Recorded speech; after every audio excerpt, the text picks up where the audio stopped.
Seja bem-vindo a este especial Eixo Atlântico. Na próxima hora vamos falar sobre coesão territorial, os desafios que os próximos meses trazem para todos nós e perceber que oportunidades pode trazer esta crise como esta que a pandemia de Covid-19 nos trouxe. São meus convidados Ricardo Rio, presidente do Eixo Atlântico, e Sean Mau, a secretário-geral do Eixo Atlântico, a quem desde já agradeço a presença aqui. E vamos começar por perceber um bocadinho, explicar para quem está lá em casa, de que forma é que, e se calhar começava por si, Ricardo, de que forma é que trabalha a Associação Eixo Atlântico e em que áreas se envolve? Antes de mais, muito obrigado pelo convite, por esta conversa.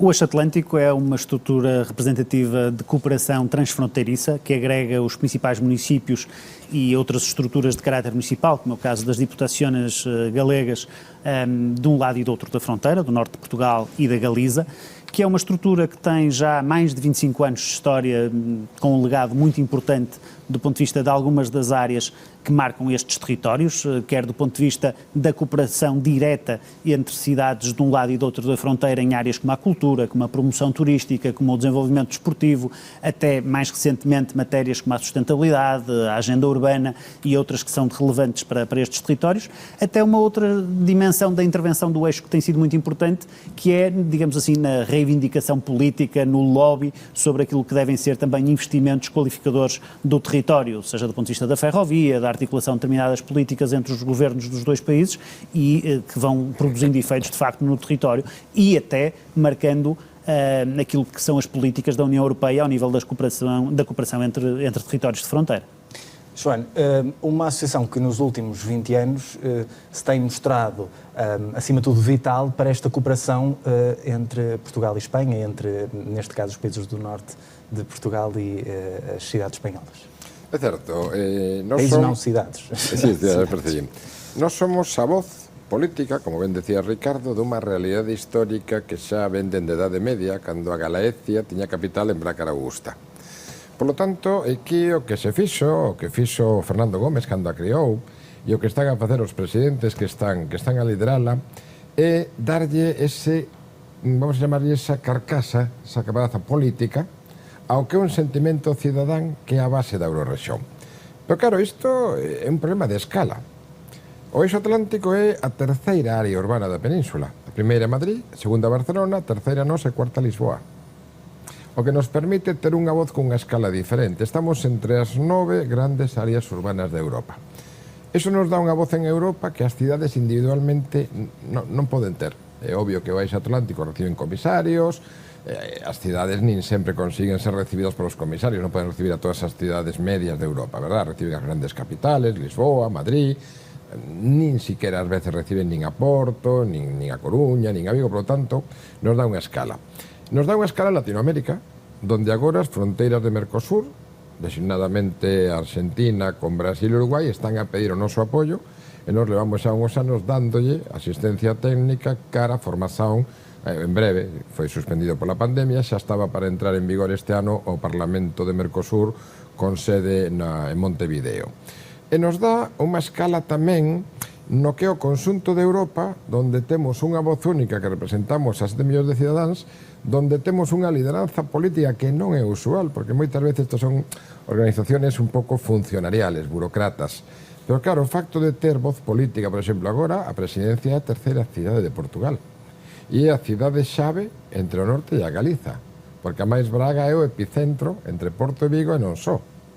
Por lo tanto, iso nos dá unha máis valía que nos permite, en resumo, defender os dereitos dos cidadáns até quase ser os únicos.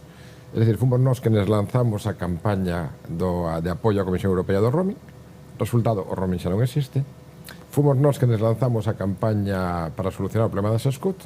O problema das SCUT está razonablemente solucionado, a lo menos no ámbito da Eurorrexión.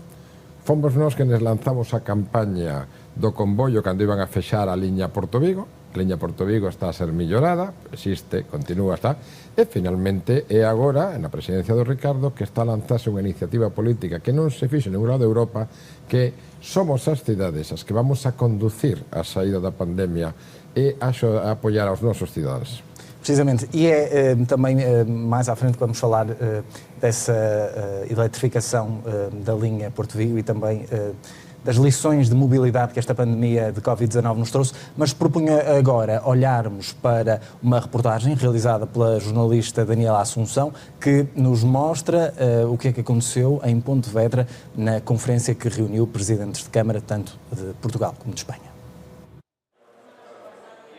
A pandemia provocou e obrigou a uma reflexão e modificações. A tecnologia, a habitação, a vida nas cidades, as cadeias curtas, há uma série de hábitos que nós tínhamos que certamente teremos que adaptar. O desenvolvimento sustentável, a redução do consumo, tudo isso são aspectos que estão em cima da mesa.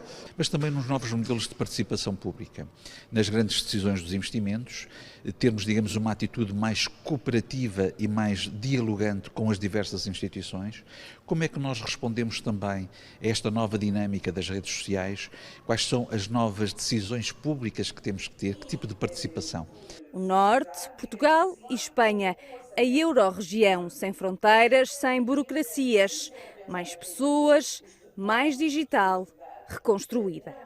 O que é muito importante é que tenham que mudar muitas coisas na fronteira e no que digan relativamente à cooperação tem que haver menos fotos, tem que haver menos demagogia, menos palabrería e máis traballo físico. Porque ao fin toda a palabrería institucional que levan tantos anos dando non levou a solucionar o problema do feche da fronteira que afectou gravemente a cidades como Valença e Tui, como Cerveira e Camiña. Alguén de Valença, un comerciante, decía: e de que me sirve poder abrir as portas da miña loxa se os meus clientes non poden entrar?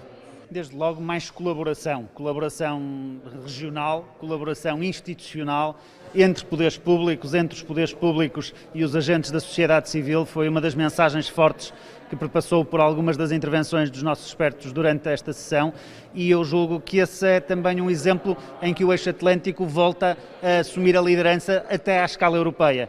Uma crise económica que provocou uma crise social ou uma crise social que provocou uma crise económica. Esta foi a grande questão que motivou a conferência do Eixo Atlântico e que serviu já para lançar a Cimeira Ibérica que decorre no próximo mês. Serviu também para tentar encontrar soluções e respostas para responder à crise provocada pela Covid-19 na Euro-região. Essas respostas, essas soluções serão dirigidas ao Governo, dentro do país e à própria Europa. Certo é que nada pode ficar como está. Com a imagem de Ricardo Ribeiro, Daniela Assunção, em Pontevedra, Espanha. E através desta reportagem da jornalista Daniela Assunção, nós percebemos aqui que uma das coisas fundamentais para funcionar este eixo atlântico, que é haver esta cooperação transfronteiriça, neste tempo de pandemia foi mesmo quebrada. Como é que se depararam com esse fecho de fronteiras? Obviamente que esta realidade recente colocou enormes dificuldades a todos estes territórios, porque de facto, mais do que uma relação de colaboração, diria do ponto de vista das políticas, há relações de afinidade concretas no dia-a-dia, de mobilidade de cidadãos de um lado para o outro da fronteira entre os diversos concelhos, que, não sendo viabilizada, põe em causa as dinâmicas de cada um dos territórios. E não é apenas a área do turismo. Nós sabemos que há muitas pessoas que trabalham, digamos, do outro lado da fronteira, seja de portugueses que trabalham em Espanha ou de espanhóis que trabalham em Portugal. Há pessoas que estudam, há pessoas que, obviamente, desenvolvem várias outras atividades, e isso foi posto em causa durante um período demasiado alargado, no nosso entendimento. Aliás, o Eixo Atlântico foi uma das estruturas que defendeu uma reabertura antecipada das fronteiras entre Portugal e Espanha, nomeadamente entre o norte de Portugal e a Galiza, porque na altura até defendemos, como chegou a acontecer para outros territórios, que houvesse um tratamento diferenciado para estas regiões, quer pelo nível, digamos assim, dos dados que eram registados ao nível da pandemia, quer também pelo impacto efetivo que o corte de fronteiras implicava nas dinâmicas de desenvolvimento destes territórios, e mesmo para outros concelhos que não estão neste momento afiliados do Eixo Atlântico, que há pouco o João falava dos territórios de fronteira, como é o caso de Valência e Tui e outros territórios, o impacto do fecho de fronteiras foi muito, muito significativo e, de facto, foi algo que nós tivemos que superar, resistindo durante este período, mantendo-nos seguramente em contacto, defendendo políticas comuns para este efeito e, obviamente, depois, a partir do momento em que as fronteiras foram novamente abertas em julho, beneficiando daquilo que foi o retomar daquilo que eram os laços históricos entre estes territórios. E precisamente, João, mostrou-se muito crítico na altura do fecho destas fronteiras, numa altura em que vemos, esta semana Portugal já registrou casos de infecção superiores a 1000 diários. Teme que possa vir aí um fecho de fronteiras ou acha que isso já está completamente afastado por parte dos governos porque não é possível aguentar outro fecho de fronteiras? A ver, unha coisa é a situación sanitaria que pode aconsellar, como está a acontecer en Madrid, unhas medidas especiales nunha cidade. Ben? Esa cidade pode ser do norte, pode ser da Galiza, do resto do país, é unha cousa que temos que respetar. Outra coisa distinta é que pola burocracia e pelo facto de ser dous países distintos se apliquen reglas innecesarias. A situación no norte e na Galiza é moito similar. É verdad que agora estamos a ter un problema en Ourense, pero as medidas que se tomaron de confinar a cidade non a xente dentro das casas, sino entradas e saídas é máis de carácter preventivo. Non estamos nunha situación grave nas urxencias, nas unidades intensivas, non hai nada que vaya a hacer. Agora, é verdade que están a aumentar os contagios e, por lo tanto, é unha situación preventiva. Se a situación é similar, e se somos unha realidade social, porque nós non somos unha entelequia política como en outras partes da Europa, isto non é unha reunión de políticos, isto é unha realidade, como decía Ricardo, social, xente que vai de Galiza a facer o maestrado ao Miño, a Braga, xente de Braga que ven á Universidade de Vigo, que son as dúas máis ligadas, de Porto con Santiago, traballadores. Isto é unha relación. Antes da crise, datos de Eurostat, da Unión Europea, 4.000 vehículos diariamente cruzaban a ponte Valença-Tui, a ponte da autoestrada. Isto mostra unha realidade. Pois fagamos que esa realidade tamén o sexa administrativamente. Se tes que fexar Valença, probablemente teña os mesmos indicadores que Tui. Entón, fexalas conxuntamente e deixa que a xente entre Valença e Tui poda ir a facer as compras ao supermercado da mesma forma que se fexas Porto, a xente, pois o mellor de aquí de Matosiños pode ir a facer a compra a barrios do Porto, a xente de Porto pode vir aquí ao centro norte, porque somos unha realidade. Entón, a coller e dicir, aquí hai unha fronteira, a unha raya, e vamos fexar administrativamente cada país. É innecesario. Se ten que fexar, fexalo todo, pero fexa por unidades de convivencia. Claro, non sei o que levamos tempo defendendo, non sei se irá esta cimeira, porque esta cimeira é un bocado estrana, verdad? E a reforma do Tratado de Valencia. Para empezar, un tratado entre España e Portugal leva o nome de Valencia no Mediterráneo, que non ten nada a ver con Portugal. Xa ten quase 20 anos, está totalmente ultrapasado, somos unha fronteira moito dinámica, nomeadamente cano norte, verdad? E precisamos de un tratado novo con figuras novas. E unha das figuras que nos defendemos son os consorcios transfronterizos de cidades, o que se chama eurocidades. E os consorcios teñen competencias. Se son consorcios portugueses, teñen competencias. Se son consorcios españoles, teñen competencias. Por que non poden ter competencia un consorcio transfronterizo? Competencia na mobilidade, na protección social, na saúde. O que teria significado que no fexe que hubo, en vez de fexar no medio entre Valença e Tui, hubieran fexado no límite de Valença e no límite de Tui. E hubieran permitido que esa Malta, que pode chegar aos 30.000 habitantes conxuntamente, continuaran a facer vida, para ir aos supermercados, en fin, o pouco que se pudo facer, pero pelo menos hubiera sido unha dinamización da economía. Para iso que precisamos un tratado novo, porque as eurocidades son cartón pedra, é dicir, cal é o rol das eurocidades, xa vimos na pandemia, agarrar a pancarta e colocarse ali a dar queixiñas na ponte. E teñen que ter competencias, como temos as cidades. Por lo tanto, isto significa un mudanza de paradigma, e iso xa inviabiliza completamente o fechar pola metade. Muito bem. Ricardo, e nesta conferência que aconteceu em setembro em Pontevedra, saíram propostas, um desenho daquilo que querem propor, neste caso aos governos dos dois países, para que se possa, num futuro próximo, que seja provável, fazer como o João estava a dizer e não se fechar completamente a fronteira, mas haver pequenas regiões que possam continuar a fazer trocas comerciais e fazer a vida, porque é uma realidade conjunta. Saiu daí alguma proposta nesse sentido? Saíram várias ideias e eu julgo que esta cimeira teve, de facto, várias dimensões que a tornam histórica. Foi histórica, desde logo, porque foi a primeira que, neste contexto pós-pandemia, juntou autarcas de dois países de uma forma tão abrangente. Foram quase 30 que estiveram presentes neste encontro e que se disponibilizaram a dar o seu contributo. Foi histórica também pelos conteúdos das intervenções ali produzidas dos vários especialistas presentes, entre os quais os portugueses, ex-comissário Carlos Moedas, o Miguel Poiás Maduro, o José Soeiro e vários outros, que deram, de facto, um conjunto de perspectivas bastante, diria, estruturantes daquilo que podem ser as novas políticas de cooperação entre os Estados e entre as cidades num contexto transfronteiriço como aqui acontece, e acho que esteve muito presente nesta cimeira uma ideia que todos temos ouvido muitas vezes repetir, mas que de facto ao nível desta dimensão da cooperação entre cidades tem estado de facto muito fundamentada, que é a da aceleração de tendências, ou seja, a pandemia veio trazer para a primeira linha de prioridades matérias que no contexto do eixo atlântico já eram prioridades que nós estávamos a assumir. A lógica da coesão social, a lógica da questão demográfica, a questão da digitalização, da eficiência dos serviços públicos, são tudo áreas que aqui além foram sendo um pouco descuradas, não foram devidamente valorizadas, o caso da sustentabilidade também, que hoje está na primeira linha das prioridades até a nível europeu, e que nós, no contexto do eixo, já vínhamos assumindo como as grandes linhas de intervenção e para as quais já estávamos a mobilizar todos os nossos associados. E esses temas são temas que hoje exigem uma colaboração muito forte dos Estados nacionais, de canalização de recursos, desde logo dos financiamentos comunitários, para concretizar as políticas que no território em concreto, por parte das cidades, podem fazer a diferença para todos os cidadãos.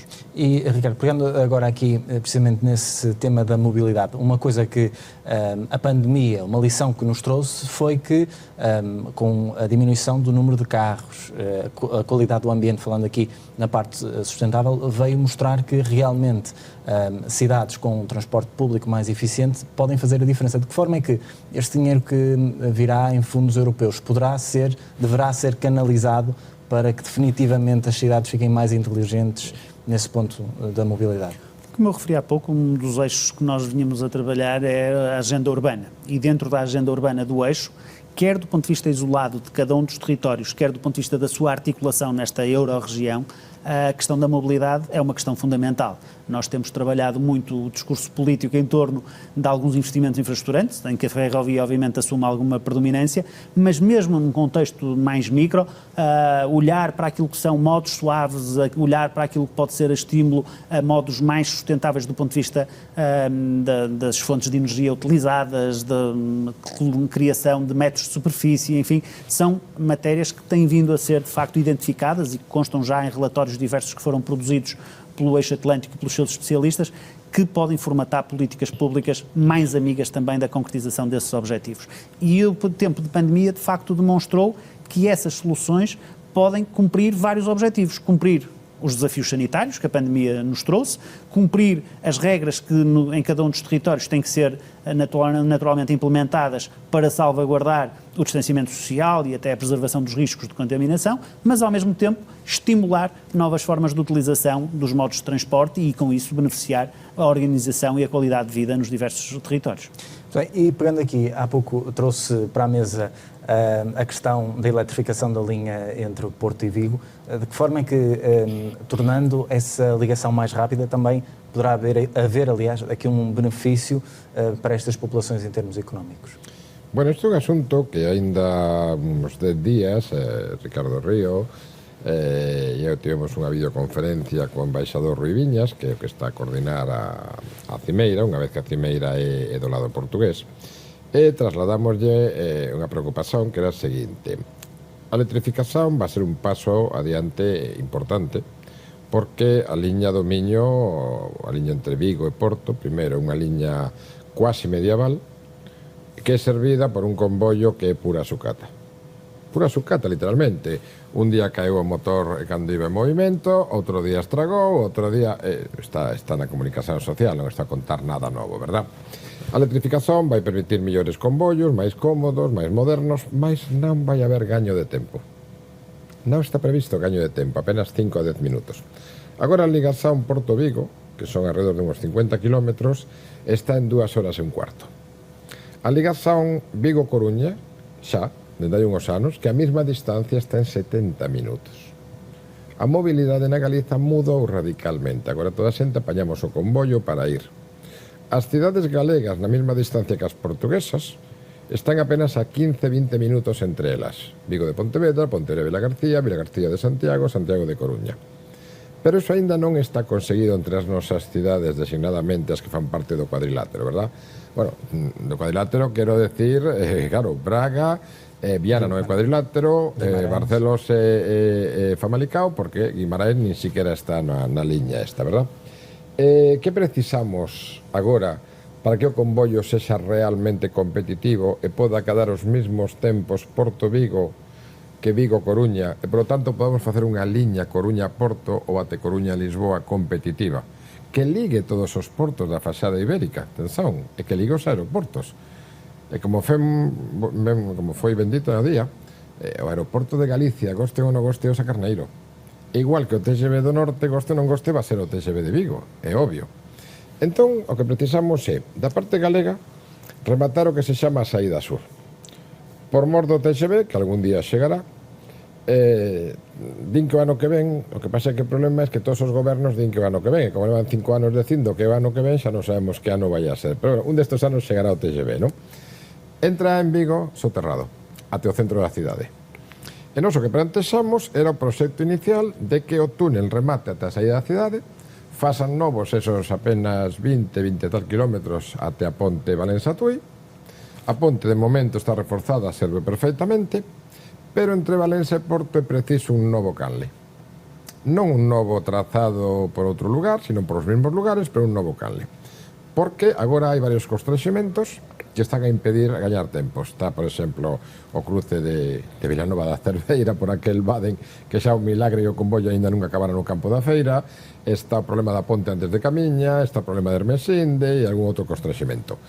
Só que un novo canle dando servicio ás mesmas cidades tería ademais 2 gaños extraordinariamente importantes. Un, que levamos anos pedindo, é a ligazán ao Sacarneiro. Quen veña do norte, quen veña do sur, da igual, de Porto, ao final ten que chegar a Campaña e apañar o metro ou ir de carro. Non há unha ligazón directa ao Sacarneiro. E a segunda foi unha proposta que foi posta por Ricardo Río há uns anos, e que estamos a falar dende entón co goberno, que Braga, terceira cidade do país, non pode ficar fora da liña da Galiza. E, polo tanto, hai que facer o bypass de Braga para que o convoio pase por Braga. Eso, un novo canle o permitiría. Se o goberno español dá inicio aos traballos até fin de ano, que o único que ten que facer é licitar o estudio informativo previo, que en España sempre o fan enxeñerías privadas. E Portugal dá instruções a IP, que sempre fai IP, dos mesmos traballos, que ainda non terían ni siquiera custo na parte portuguesa, porque o fai a propia os enxeñeiros da IP, habería hipóteses reales de que unha nova liña competitiva, rápida e con estos tempos estivera pronta no 2030. Mais atención, o 2030 é despois da mañá. Precisamente, 2030 é depois da manhã, e o que é que se pode fazer agora para que esses projetos não fiquem na gaveta e que acelerem? Bueno, Ricardo pode contestar mellor que a min, que é o político, é Ricardo. Passa a bola aqui. Fazemos aqui um bocadinho de moderação intercalada. Ricardo, está mais... A questão é sobretudo política, de facto. Há muito trabalho técnico já realizado. Aliás, nós temos procurado munir-nos dessas colaborações para sustentar as nossas posições. Nós não gostamos, ao longo dos anos, antes mesmo de assumir a presidência, o legado do eixo tem sido sempre esse. Há sempre uma lógica de fundamentação técnica das propostas que são apresentadas e, portanto, nós temos intervido com base em trabalhos que são realizados por pessoas ligadas aos diversos setores e que fundamentam as opções que preconizamos. E estas propostas são propostas que estão hoje já pré-avaliadas e, portanto, falta, sobretudo, uma dimensão de vontade política de cada um dos governos de per si e depois na sua articulação para lhes dar andamento e para acelerar o processo. Nós vimos isso agora em relação à modernização da linha do Minho e desta ligação Porto-Vigo, a dificuldade que foi, os atrasos que se verificaram no lançamento dos concursos, na realização das obras e em termos de resultado final, com resultados que não são assim tão transformadores como aquilo que nós desejaríamos.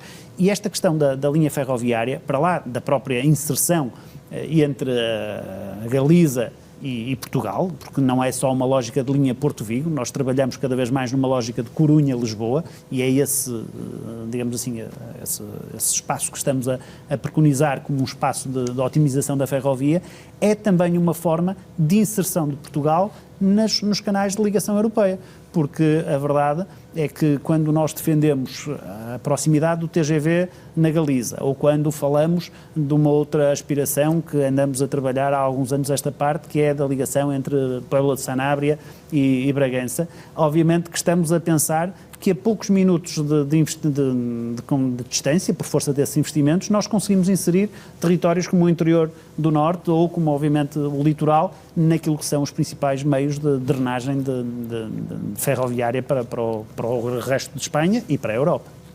Ou seja, com este dinheiro que agora Portugal irá receber nos próximos anos, essas ligações, e será certamente uma ajuda para que se possam fazer essas ligações, e torna-se mais necessário ou seja, passa de certa forma a não haver desculpa para não avançar com determinados projetos que são essenciais, que é para esta cooperação transfronteiriça, e isso será sem dúvida importante para... Isso é o trabalho que nós temos feito, sobretudo ao nível das instituições europeias, porque a verdade é que, digamos assim, nós temos legitimado com os comissários que têm tido a tutela destas pastas a possibilidade de os governos nacionais afetarem fundos comunitários a estes projetos. E, sendo isto identificado como uma prioridade em termos de corredores europeus de circulação ferroviária, obviamente que caberá apenas aos governos nacionais alocarem as verbas de que dispõem à concretização destes projetos. Outra das questões que se falou muito na conferência que aconteceu em Pontevedra foi o facto de o dinheiro, os fundos, terem de chegar às empresas, às pequenas e médias empresas. Na sua opinião, acha que esta economia, a economia que queremos recuperar agora, irá fazer-se muito à base dessas pequenas e médias empresas e não tanto das grandes empresas, onde muitas vezes são canalizados muitos fundos?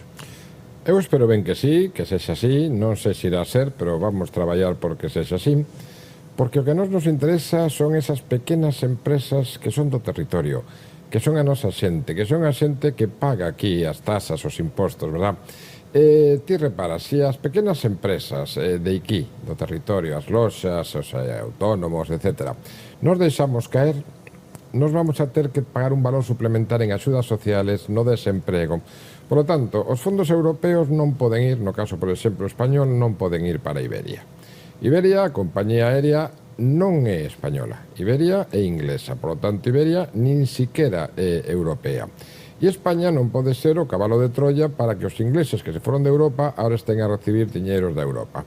Para quen ten que vir ese diñeiro? Ese diñeiro ten que vir para os hoteles de aquí, para os restaurantes, para as axencias de viaxes, para as axencias de turismo de aventura, que a nosa xente, que a xente que paga que os impostos, e que nós temos a obriga de defender a nosa xente, non a multinacionales que están a facer un lobby, ás veces incluso inmoral, solamente para tapar unhas contas de resultados que xa eran negativas antes da pandemia. Ricardo, agora pondo aqui em questão o assunto das CCDRs, de que forma é que as CCDRs podem ter um papel ativo nesta mudança que se quer para a economia pós-Covid? As CCDRs estão a viver um processo, desde logo, de transformação daquilo que é a sua legitimação política, e eu julgo que isso é importante, porque há muitos anos esta parte que defendo que um dos grandes desafios que qualquer responsável da CCDRN teve que enfrentar é a incapacidade de ser um representante efetivo, legítimo do território. Os presidentes das CCRNs foram até agora nomeados pelo Governo, eram um agente desconcentrado do Governo no território, e isso obviamente que por melhor que fosse o seu desempenho, por maior que fosse a identidade de cada um deles com o território, como aconteceu ainda agora com o professor Fernando Freire de Sousa, era um fator limitativo daquilo que é a capacidade de reivindicação e de representatividade do território. E eu espero que este processo, que não é um processo perfeito, que obviamente tem também algumas limitações na forma como acabou por ser formatado, possa contribuir para esse reforço da legitimidade das CCDRNs enquanto agente de representação do território. O professor António Cunha, que provavelmente com toda a naturalidade será eleito na próxima semana para presidente, é uma pessoa que também, além de tudo mais, tem essa perspectiva que para nós é muito importante da relevância da cooperação transfronteiriça. Já assim aconteceu enquanto académico, enquanto universitário, que esteve diretamente envolvido na cooperação com as várias universidades galegas, em vários projetos, também do ponto de vista da ligação ao tecido empresarial e, sobretudo, de uma dimensão que é, digamos, aquilo que acaba por cozer tudo isto, que é a dimensão das políticas públicas em termos de desenvolvimento urbano. E eu acho que quando nós conseguimos, em conjunto, mobilizar todos estes agentes para projetos comuns, seguramente que o território será beneficiado. Ricardo, mas falando precisamente desse método, até aqui havia uma nomeação direta, mas desta vez houve uma espécie de entendimento entre PS e PSD. Não será também aqui uma nomeação e não propriamente uma eleição? Eu diria que não é uma nomeação porque, desde logo, passa pelo crivo dos autarcas e de todo o caderno eleitoral que foi composto para formatar este processo eleitoral, e só com o voto dos autarcas é que o Presidente e o Vice-Presidente serão... Mas a maioria dos autarcas pertencem a essas cores políticas. Eu acho que mas nenhum de nós é carneiro para seguir pura e simplesmente aquilo que são as orientações de estruturas partidárias, e uma coisa eu tenho perfeitamente adquirida: se a solução final desse processo negocial não tivesse agradado aos autarcas, se calhar alguns dos responsáveis políticos poderiam ter algum desencanto naquilo que seria a realidade no território, porque naturalmente que os autarcas, enquanto membros do caderno eleitoral, escolheriam uma solução que defendesse os interesses do território, independentemente das orientações das estruturas partidárias. E neste caso, felizmente, desse processo de entendimento resultou uma solução, no caso a candidatura do professor António Cunha, na qual eu me revejo completamente e que acho que vai ser um excelente presidente da Comissão de Coordenação. Muito bem, continuando aqui nesta ótica de municípios, os municípios foram fundamentais na pandemia de Covid-19 porque foram os que muitas vezes estiveram mais próximos, estiveram na linha da frente e muitas vezes se substituíram ao papel do Estado Central, porque estavam lá, estavam mais próximos. Esta pandemia trouxe também a certeza de que os municípios têm que ter mais autonomia? Nítidamente. De facto, quen salvou toda a crise a nivel social, quer que en España, quer que en Portugal, foron os municipios. Quen atendeu a xente, era un caso que se deu nas nosas cámaras, Ricardo pode falar millor dela, tamén se deu nas cámaras galegas, verdad? Que era xente, crianzas, que infelizmente a única comida forte do día facían na escola. E hubo que rapidamente preparar un dispositivo para que esas crianzas continuaran a recibir a comida na casa. Eso foron as cámaras que nos o fixeron, que nos mantiveron quasi a actividade cultural a través de YouTube, a través dos continuos vídeos, que nos estaban comparecendo os presidentes para encoraxar aos cidadáns nun aspecto moito complexo que foi a crise psicolóxica que tivo a xente que tiña que estar fechada na súa casa. E había familias enteiras que tiñan que estar fechadas apenas en 40 ou 50 metros, verdad? Entón, ter a imaxen de un líder, de alguén que lles animaba, vamos a ir desta, ánimo, vocês non están sós. Eso foi un traballo extraordinario. Outro problema, que isto se deu máis en España do que en Portugal, tamén un pouco pola tipoloxía española. España é sabido que é un país con unha grandísima porcentaxe de economía sumerxida. En portugués tedes outro nome. Economía paralela. Economía paralela, exactamente. Pero toda a xente percibe, verdad? Claro, hubo autarcas nosos, eu lembro que contaba o alcalde de Santiago, Pepe Bugallo, que da noite para mañán viron que donde esperaban ter o millor, pois 1.000 demandantes de apoio, de comida, encontráronse o millor 3.000. Porque había 2.000 que estaban na economía sumerxida, que non existían, que se encontraban sin traballo. Un dos problemas graves que está tendo en Madrid é que nos bairros máis sociais a xente recusa facer as probas do COVID por temor a perder o traballo, porque as condicións son absolutamente xatas ou ata veces son simplemente ilegais, emigrantes, que están a ser contratados, en fin, en condicións indignas. E esta xente recusa facer as probas porque pode ficar sin a única receita que ten. E claro, son contaxiadores se teñen o COVID, que é moito probable que o teñan, verdad? Ben, toda esta situación en todos os ámbitos, quen foi quen forneceu as casas donde había máis unha fenda digital até dos computadores e das tablets para que as crianzas pudieran continuar coa escola na casa? Foron as cámaras. É dicir, o goberno portugués fixo unha xestión da pandemia moito mellor que a española. Moito mellor. E, de facto, foi un exemplo. Ao nivel nacional. Pero ao nivel local só foron as cámaras as que deron a cara. Ricardo pode decir que foi unha das cámaras, ademais, que foi en vanguardia deste traballo.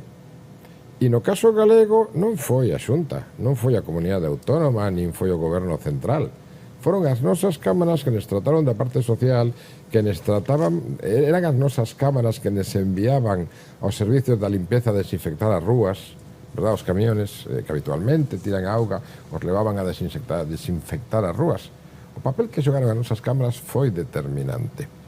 Por iso é fulcral que agora se recoñeza tamén o papel das nosas cámaras, porque máis son as que saben que xente o necesita, para que se necesita, donde se necesita.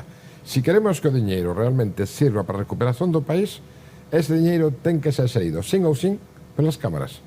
E senón vamos a volver a todos os erros do pasado. E xa non dá. Isto é como o final da Segunda Guerra Mundial noutra escala. É unha era nova. Temos que mentalizarnos que xa quase nada va a ser igual que antes. E en algúns aspectos ainda va a ser mellor que sexa así. Pero o primeiro que temos que mudar é a descentralización. E non estou a falar de regionalización, que é un outro asunto distinto. O papel das cámaras é totalmente relevante. Demostrouse, ten que ser recoñecido, e non se pode continuar a facer as cousas sin contar coas cámaras. Ricardo, começou esta caminhada, foi eleito Presidente do Eixo Atlântico em fevereiro.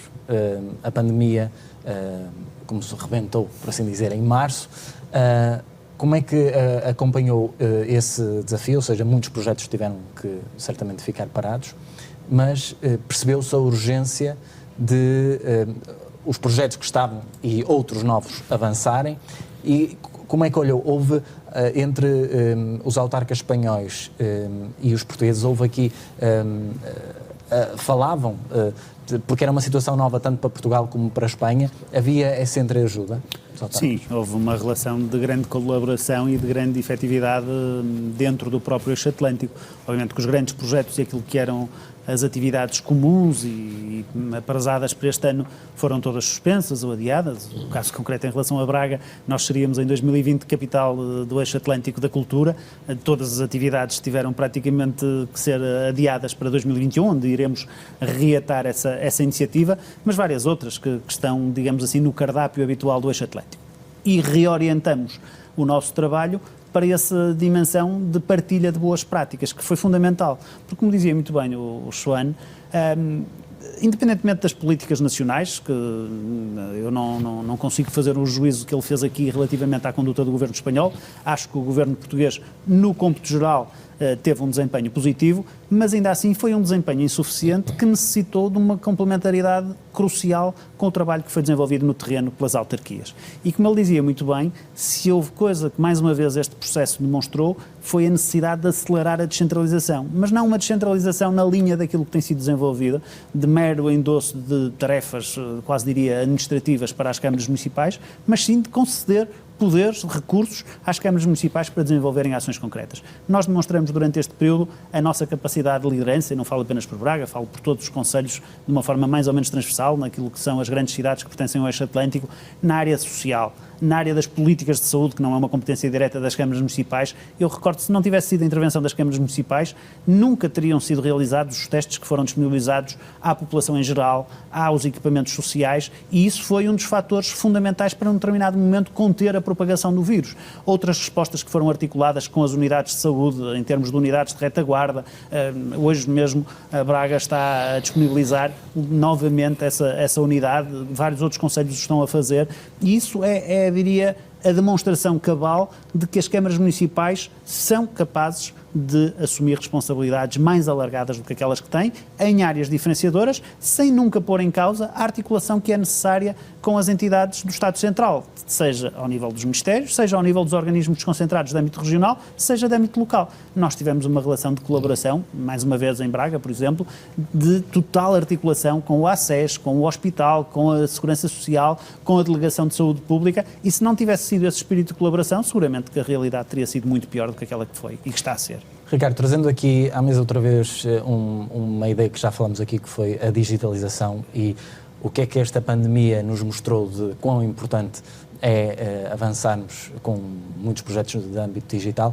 Essa ligação entre as autarquias, o Estado Central e diversos outros organismos, acha que agora se percebeu realmente que é importante haver um veículo digital mais próximo para que as coisas funcionem de outra forma, de certa forma tirar alguma burocracia que muitas vezes existe. Obviamente que quando se fala aqui da digitalização não estamos só a falar das videoconferências que tivemos que fazer tantas vezes durante todo este período, mas a verdade é que a modernização administrativa, a criação de serviços de proximidade é algo que tem que ser uma aposta clara do Estado Central. Tem havido ao longo dos anos algumas pequenas vagas de impulsos desburocratizadores, de criar os chamados simplexes na administração pública, de levar a administração pública até mais próximo dos cidadãos, e por exemplo o caso das lojas do cidadão ou dos espaços cidadão são um excelente exemplo disso mesmo, mas de vez em quando também percebemos algum tipo de tiques em sentido contrário. Por exemplo, num período como este que vivemos e até antes da pandemia nós acompanhamos, e o Porto Canal fez várias peças sobre isso, as dificuldades que os cidadãos tinham em aceder aos serviços de renovação dos cartões de cidadão. O que nós assistimos hoje é alguma reticência em que esses serviços possam estar disponibilizados em toda a rede de espaços cidadão que estão hoje disseminados por todo o território. E eu acho que é importante ter coragem para concretizar esse tipo de mudanças e para aproximar a administração pública dos cidadãos, usando de uma forma claramente convicta as autarquias locais, sejam as câmaras, sejam as juntas de freguesia, como veículos de concretização dessas políticas. Bem, e falando, continuando neste tema da digitalização, e obviamente quando falamos em digitalização não falamos só nestas conferências como o Ricardo dizia, falamos na digitalização da máquina do Estado e as pessoas conseguirem ir a um portal e resolver os problemas de uma forma simples e não terem que andar com papéis para trás e para a frente. Isso também é importante, não só para o dia-a-dia das pessoas, mas também é importante para a economia, ou seja, se, por exemplo, uma pessoa quer abrir uma empresa, se esbarra com toda a burocracia, vai demorar muito mais tempo a fazer um determinado investimento. Neste caso, havendo esta digitalização e sendo acompanhada pelas autarquias, será também um passo importante para a economia.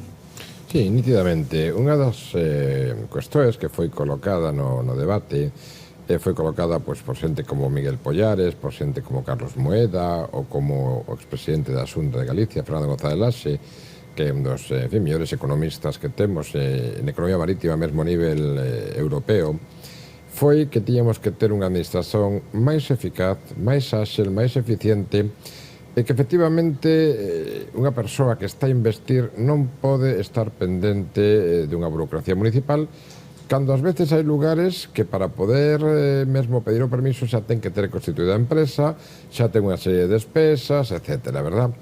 Pero claro, vou poñer outro exemplo.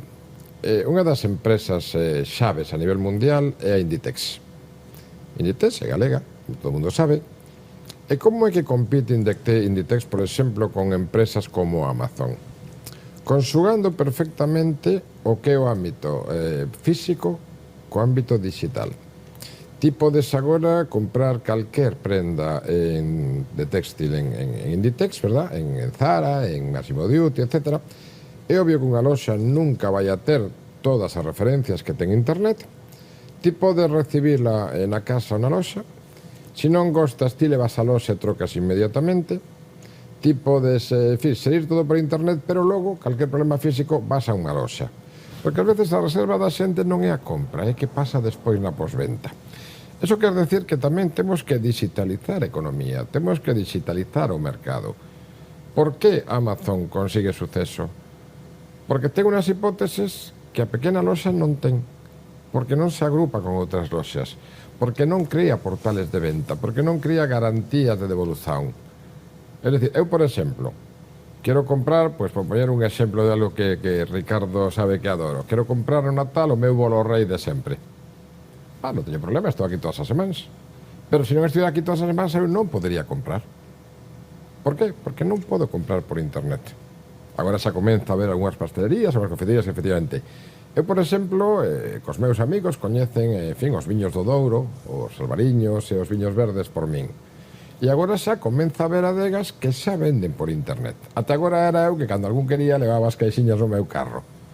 Agora xa comenzan a ter por internet.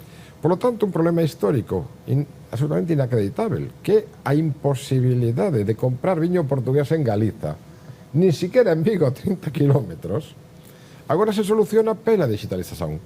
Porque xa hai empresa que coloca na súa oferta en internet, ten todas as garantías, se você ten calquer problema, se o viño, en fin, chega estragado, calquer cosa nos resolvemos. Eso é digitalización. Por lo tanto, axilidade na administración, facilidades ao investimento. Mas tamén, atención, non podemos culpar de todo a administración. Tamén o tecido asociativo económico, as pequenas loxas ten que asociarse, ten que digitalizarse, ten que entrar no século XXI para poder competir, porque unha das cousas importantes da pandemia é que a xente ficou moito sensibilizada da importancia do local, de que vale a pena, paga a pena comprar no local. Tamén, oi, Amazon ten moitas cousas que a mellor nas loxas non consigues, pero vamos a ver primeiro se o aquí. E pode ser un bocadinho máis económico Amazon, non, porque Amazon non paga cá os seus impostos. E foram essas lojas, permite-me interromper, Sim. que na altura da pandemia, essas lojas mais próximas, que foram à casa das pessoas, que foram ao vizinho levar o que era preciso, que foram levar e as pessoas deram valor a isso, não é? Mira, vou-te contar un exemplo sobre o que dis. En Barcelona, que a xente, en fin, da equipa o sea, que Barcelona en estes temas é do máis avanzado a nivel europeo, e a equipa que estuvo a facer os planes de mobilidade de Barcelona e a que está a facer os planes de mobilidade do Eixo Atlántico en parcería con especialistas portugueses, obviamente, verdad? E tamén galegos. Crearon unha idea fantástica que está a correr 5 estrelas, que é o que chaman os supercuarteroes, que é unha forma de tirar o carro das pequenas rúas, peatonalizar, porque a xente percibeu que non precisaba ter o carro, ten que chegar ao garaxe, está ben, e se non tira o carro fora, você pode ter o carro 2 rúas máis alá, que non perde. Ben, e a seguir que fixeron? Unha cosa que chaman as sendas seguras. As sendas seguras son unos percursos que son como os confluentes dos ríos, verdad? Que van todos confluindo no río principal até chegar á escola. Entón, oye, tes unha crianza, 5 ou 6 anos, tes que comezar a traballar antes, non consegues, non se preocupe, coloquen a senda segura. O pida, en fin, a veciña que coloquen a crianza na senda segura. Bueno, non sei exatamente cal é a idade. Esa senda está vigilada por videocámaras. Mais quenes son os vigilantes da senda, os que vigilan que corra ben, que as crianzillas non teñan problema? Os comerciantes do bairro. Porque cando as crianzas van para a escola, moitos dos comerciantes, bares, xa abriron. Por lo tanto, os comerciantes son os vigilantes da seguridade das crianzas, son, por lo tanto, os apoiantes dos pais e das mães, que en trocas consumen no bairro, porque son conscientes do que te acabas de decir, que isos pequenos comercios de proximidade son o complemento da súa casa. O sea que fíxate se tes razón, non só na pandemia, incluso en outras experiencias. E todo que non investamos en pequeno comercio, o vamos a ter que investir en axudas ao desemprego. Porque de onde se pagan as axudas ao desemprego? Dos impostos da xente que traballa. Agora, tamén é verdade que o pequeno comercio ten que ser competitivo, non basta con ser de proximidade. Ten que ter produtos, ten que ter precios, en fin, non quero dicir que sexan máis baratos que as grandes superficies, pero teñen que ter precios accesibles, e logo teñen que ter complementariedade das grandes superficies. Es decir, poño o exemplo de París. Cando en França comenzaron as grandes superficies, que quasi naceron ali, o Carrefour, o Continente, Champion, Casino, todos estos, hubo moitas pequenas loxas que dixeron, eu non podo competir, que vou facer? Especializarme. As padarías. As padarías convertíronse en boutique do pan. Um produto específico que dá a diferenciação. E as autarquias, agora aqui falando neste processo de digitalização, tiveram também um papel fundamental nesses pequenos negócios que foram criando projetos digitais para que se pudessem escoar os produtos. Mas para terminar, estamos muito próximo de terminar esta nossa conversa, e uma última pergunta para os dois. Que lições podemos tirar desta pandemia? Eu acho que a primeira lição é de que nunca estamos preparados para tudo e que, obviamente, temos que ter a flexibilidade para, perante novos desafios, termos capacidade de reagir de uma forma proativa o mais depressa possível. O segundo aspecto é o valor da colaboração, que há pouco eu enunciava do ponto de vista sanitário, mas que obviamente esteve presente em todos os domínios. A colaboração entre empresas e a sociedade civil, aquilo que foi o trabalho de articulação entre os poderes do Estado Central e os poderes públicos, entre os poderes públicos e as várias instituições, acho que, e os próprios cidadãos, aquilo que foi a mobilização de uns para ajudar os outros, é o principal valor que a humanidade tem que preservar e que a pandemia naturalmente muito valorizou. Muito bem. Joane, rapidamente uma lição, na sua opinião, que fique desta pandemia. nada vai ser como antes, os eixos principales teñen que ser o social, a innovación e, por tanto, a digitalización e a sustentabilidade. E os gobernos teñen que aprender que os cidadáns que lle votan moran nas cidades. E, polo tanto, como os cidadáns que votan aos gobernos moran nas cidades e elixen democráticamente o seu presidente, os gobernos teñen que pensar que o goberno da cidade ten que pasar sempre pelo presidente e que o presidente nunca é ou nunca debe ser o enemigo do goberno por razones políticas. Muito bem. E é assim que chegamos ao fim. Muito mais certamente haveria para falar. Chegamos ao final deste especial Informação Eixo Atlântico. Tive comigo João Mau, secretário-geral do Eixo Atlântico, e também Ricardo Rio, presidente do Eixo Atlântico. Foi um gosto esta conversa que nos levou a uma conclusão: nada poderá ser como antes.